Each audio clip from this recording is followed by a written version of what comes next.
Hello scholars, welcome to day 18 of SAT Math Prep.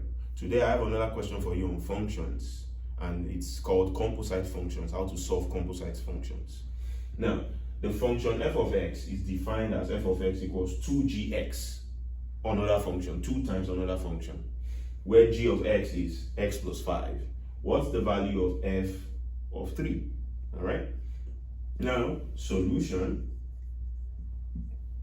f of x is equal to 2g of x. What do I mean by composite function? This function is made up of another function. So it's a function within a function. All right, that's why it's called composite functions. Now, you've been given g of x to be x plus 5. So I could rewrite it as 2x plus 5.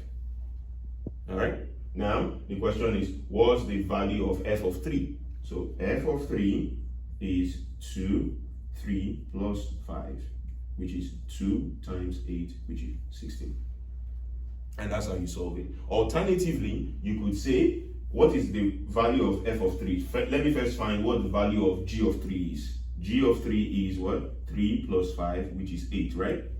Then f of x is 2 times g of x, but I already know g of x is 8, right? So I could write that 2 times 8, which is also 16. You still come to the same answer. All right, so either way you could solve the question, okay? Whatever way suits you, all right? If you found value from this video, please make sure you subscribe, turn on your notifications, share this video with your friends, colleagues, and classmates. I will see you in day 19. Thank you.